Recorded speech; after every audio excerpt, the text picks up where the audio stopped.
Muy buenas tardes, docentes y compañeros. Mi nombre es Indira Piayo Fince y el día de hoy voy a hablar sobre el sistema esclavista. El esclavismo es una condición jurídica en la cual una mujer, bien sea hombre o mujer, es propiedad de otra, es decir, de un amo.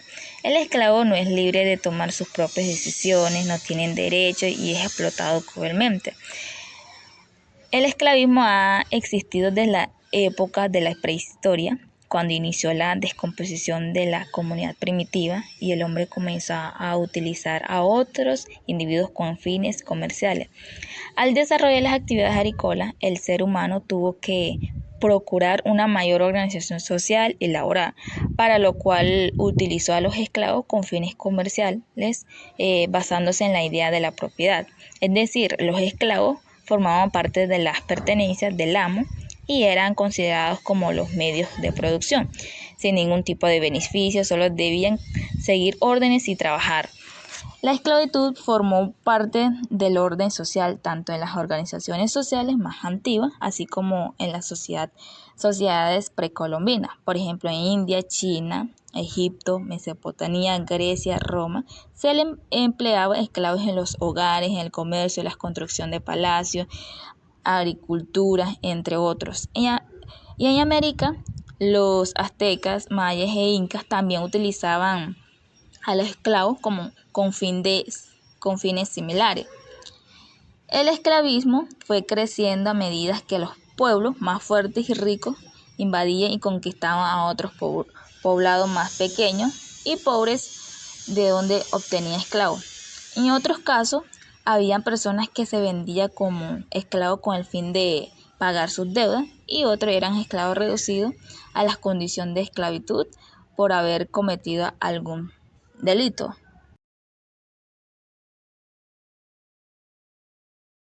En tanto sistema, el esclavismo se caracteriza por los siguientes elementos. Tenemos fuerte estratificación social, que aquí los modelos esclavistas se estructuran en dos grupos principales, como los sectores esclavistas propiamente y la masa de esclavos. Los sectores esclavistas suelen dividirse a su vez en grandes terratenientes, dueños de talleres de grandes dimensiones, comerciales y usureros. El sector esclavista no solo es el propietario de los medios de producción, sino también de los instrumentos, de los objetos del trabajo, del esclavo, de la producción de su trabajo y de las ganancias. En el medio de estos grupos existe un sector intermedio de población libre, conformado por pequeños propietarios, como artesanos y campesinos, y las personas de tales sectores que han empobrecido y se han marginado del orden social. Seguimos con el esclavo, es propiedad privada. En todos los modelos esclavistas, los esclavos no solo consideraban personas, sino una propiedad de otra persona, lo cual es el fundamento del sistema. Esto implica que el amo puede darle al esclavo el trato de mercancía y hacer uso de su cuerpo de la forma que desea. También tenemos uso deliberado de la violencia. El esclavismo requiere del ejercicio de la violencia deliberada para garantizar la sumisión de los esclavos, tanto en el proceso de capturar de esclavos como después. Esto significa no solo tareas, actividades o jornadas de trabajo inhumanos, sino castigos crueles y muchas veces mortales. Estos maltratos y castigos no necesariamente son ejercidos por los dueños de los esclavos, sino por los empleados de rangos medios en representación de estos, los cuales suelen tener licencias para hacer lo necesario. Por ejemplo, en el caso de los sistemas esclavistas coloniales, esta función era cumplida por los capataces de las haciendas. También tenemos el esclavo no tiene derecho. El esclavo no tiene ningún clase de derecho, pues no es considerado una persona, sino una herramienta o mercancía. Esto incluye derechos económicos, civiles y humanos. Por ejemplo, la historia de la colonia demuestra que los esclavos no tuvieron ningún tipo de protección jurídica, si bien en algunas sociedades estaban previsto que que el esclavo pudiera comprar su libertad efectualmente dependía de que su patrón lo aceptara y era este quien ejercía la última palabra. También tenemos la trata de esclavos es vista como una actividad legítima.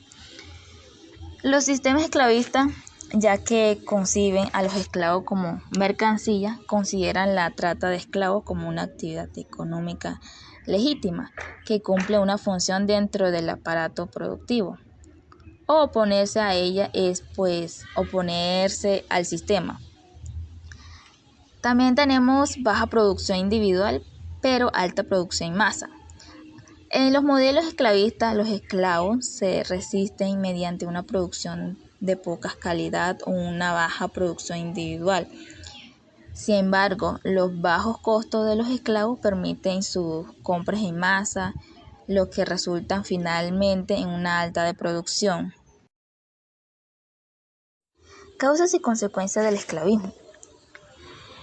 Tenemos desarrollo de la productividad, que a medida que se desarrollaron e inventaron nuevas herramientas y métodos de agricultura y cría de animales, aumentó el desarrollo económico y se precisaba de mayor mano de obra, es decir, esclavos. Tenemos propiedad privada, que esta idea surgió a medida que se desarrollaron instrumentos de trabajo que propiciaron una mayor producción y diversificación de productos con el fin de sustentar y hacer trueques o negocio. Al tener mayores ganancias y riqueza, se precisaba de manera cantidad de esclavos que se compraba o intercambiaba. También tenemos desigualdad patrimonial. A medida que las personas se enriquecían, debían fortalecer la seguridad de sus pertenencias y sus ejércitos, los cuales tenían la tarea de invadir pueblos más pequeños y pobres a fin de apoderarse de todos aquellos que encontraban.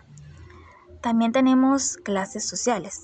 Una vez se organizaron los grupos sociales, estos se diferenciaban por sus riquezas y estatutos de poder y se dividieron en clases alta, media y baja. Las clases bajas tenían pocos recursos, estaban formadas generalmente por artesanos y campesinos, y de ahí se obtenían gran número de esclavos. Y por último tenemos aparición del Estado. Los estados se fueron conformando manteniendo las medidas de represión esclavista y negando sus derechos. Por el contrario, se justificaba aún más su existencia y trabajaba duro. El esclavismo se extendió por años gracias al apoyo de diversos políticos y jueces que apoyaban la postura esclavista. Modos de producción esclavista. Bueno, acá la mejor manera de desarrollar el modo de producción fue el esclavismo, ya que los esclavos trabajan arduamente día y noche a fin de generar mayores niveles de productividad. Los esclavos eran las personas que trabajaban la tierra, la construcción, la ganadería y las minas. Esta mano de obra impulsó un importante desarrollo a nivel económico y comercial, tanto así que al principio los esclavos fueron considerados como un tipo de moneda de intercambio con la cual se podía efectuar pagos hasta la aparición de la moneda metálica. El modo de producción esclavista desarrolló una importante fuerza de producción industrial que impulsó la actividad económica. Antes de la abolición de la esclavitud, las familias adineradas poseían grandes riquezas que se enumeraban en propiedad inmuebles, objetos lujosos, esclavos, entre otros. Para ese entonces los trabajos realizados por los esclavos eran rudimentarios y artesanales. No se empleaba ningún tipo de maquinaria. En el modo de producción esclavista, la fuerza de trabajo está sometida a la esclavitud y todo lo que esto conlleva, es decir, únicamente trabajo ni ningún tipo de retribución por el esfuerzo o productividad. En este modo de producción también está basado en la propiedad y el derecho, es decir, solo los esclavos que tenían la posibilidad de pagar por su libertad eran liberados, de lo contrario seguían en esa situación.